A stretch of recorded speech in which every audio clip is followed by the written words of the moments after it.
अस्सलाम वालेकुम व्यूवर्स। आज मैं आपके लिए चॉकलेट कप केक्स की एक छोटी सी रेसिपी लेके आई हूँ जो कि बहुत ही यमी और सॉफ्ट बनते हैं और बिल्कुल मार्केट जैसे। तो चलें अपनी रेसिपी को स्टार्ट करते हैं। यहाँ मैंने एक बाउल ली है, इसमें मैं हाफ़ कप पाउडर शुगर यानी बारीक पिसी हुई चीनी का ऐड कर दूँगी। चीनी ऐड करने के बाद इसमें 1/3 कप यानी 1/2 कप मैं दही का ऐड करूँगी। इसको मैंने अच्छी तरह फेंट लिया था।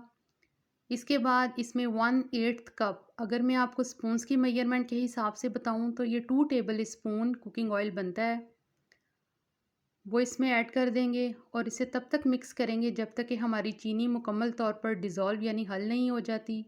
इसके बाद मैंने 1 कप मैदा लिया है, वो इसमें ऐड कर देंगे और इसे छान लेंगे पहले।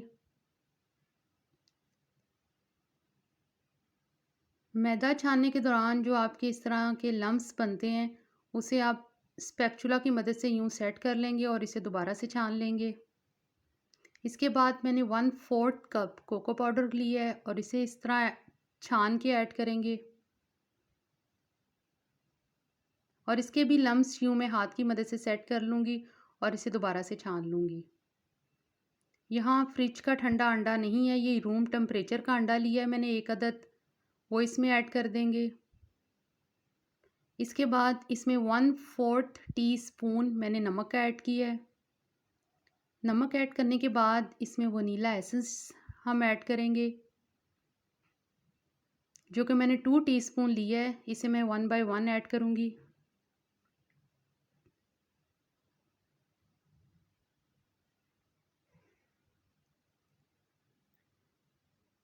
वनीला एसेंस ऐड करने के बाद अब बारी आती है इसकी मिक्सिंग की। इस स्टेज पे अपने इस मिक्सचर को मिक्स करना थोड़ा सा मुश्किल काम है, लेकिन इसको ऐसे ही जहाँ तक हो सके अंडा इसमें मिक्स करेंगे। इसके बाद हम कॉफ़ी सिरप बनाएंगे। यहाँ मैंने हाफ़ कप पानी लिया है जो कि नीम गर्म है और इसमें मैंने अपना ये कॉफ़ी का साशे ऐड किया है और इसे अच्छे से मिक्स कर लेंगे।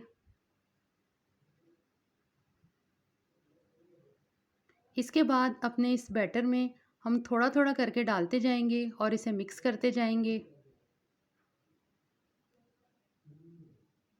एकदम से नहीं डालेंगे, थोड़ा-थोड़ा करके डालेंगे और इसे मिक्स करेंगे।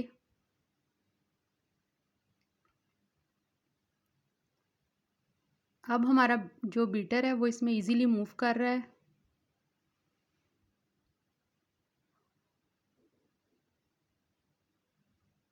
और यूँ मैंने सारा कॉफ़ी सिरप इसमें ऐड कर दिया है और इसे मिक्स कर लेंगे। अब इसमें बारी आती है half tea spoon baking soda add करने की। इसके बाद इसमें हाफ़ टी स्पून मैंने बेकिंग पाउडर ऐड की है और यहाँ हम 1 चम्मच स्पैचुला कुछ भी लेंगे और इसे यूँ हल्के हाथों से बिल्कुल मिक्स करेंगे, बहुत ज़्यादा तेज़ी के साथ और बहुत ओवर मिक्स नहीं करेंगे। चूँकि बेकिंग सोडा और बेकिंग पाउडर डालने के बाद हम अपने बैटर को बहुत लॉन्ग टाइम तक मिक्स नहीं करेंगे। बस यहाँ आपको मेक श्योर हो जाए कि आपका जो बेकिंग सोडा और बेकिंग पाउडर है वो इसमें अच्छे से मिक्स हो गया है। ये देखिए, अब मैं आपको इसकी कंसिस्टेंसी चेक करवा देती हूँ। बहुत ही हमारा ज़बरदस्त एकदम स्मूथ बैटर बन के तैयार हुआ है। अब यहाँ मैंने कप केक्स वाला पैन लिया है और इसमें मैं पेपर कप्स ऐड कर दूँगी 1 बाय 1 करके।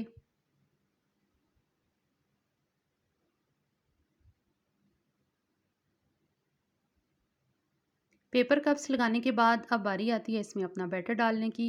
इसको बिल्कुल ऊपर तक नहीं भरेंगे, थोड़ा सा इसमें 1/3 तक रखेंगे।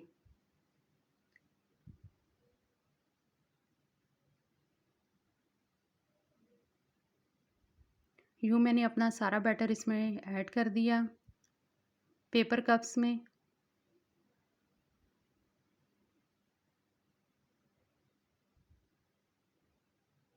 यूँ ये रेडी हैं। अब इसको हाथ की मदद से थोड़ा सा हिला के यूँ सेट कर लेंगे ताकि इसमें जो बबल्स वगैरह हैं और या ये बैलेंस हो जाएंगे। इसके बाद मैं आपको अपने होममेड ओवन का एक व्यू दिखाती हूँ। यहाँ मैंने स्टैंड रख दिया है और इस नीचे से फ्लेम ऑन है। मेरा जो पतीला है वो हीट अप हो चुका है। इसके बाद मैं अपने कपकेक्स वाला पैन इसमें बहुत एहतियात से रख दूँगी। हाथों को बचा के थोड़ा-सा सेट करेंगे, चूँकि आपका पतीला गरम है। इसके बाद इसको ढककर तकरीबन 15 मिनट तक हम बेक करेंगे। आग का व्यू मैं आपको चेक करवा देती हूँ, मीडियम लो फ्लेम है। ये मीडियम लो फ्लेम है और इसको 15 मिनट तक बेक करूँगी। टाइमिंग थोड़ी-सी आगे-पीछे हो सकती है।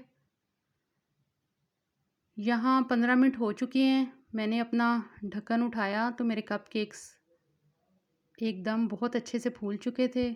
अब मैं इसमें टूथपिक इंसर्ट करके देखूँगी कि ये क्लियर आती है। मेरी टूथपिक क्लियर आई है और ये मेरे जो कपकेक्स हैं वो 15 मिनट में बेक हुए हैं। अगर आपके 15 मिनट बाद भी कपकेक्स बेक नहीं होते तो आप 5 मिनट और लगा दें या तब तक बेक करें जब तक कि आपकी टूथपिक क्लियर नहीं आती।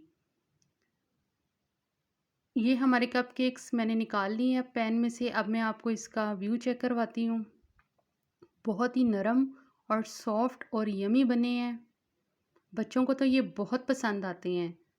तो कैसी लगी आपको मेरी रेसिपी? अगर आपको मेरी रेसिपी पसंद आए तो प्लीज़ इसे लाइक और शेयर ज़रूर कीजिए। अगर आपने मेरे चैनल को सब्सक्राइब नहीं किया तो प्लीज़ इसे सब्सक्राइब करें।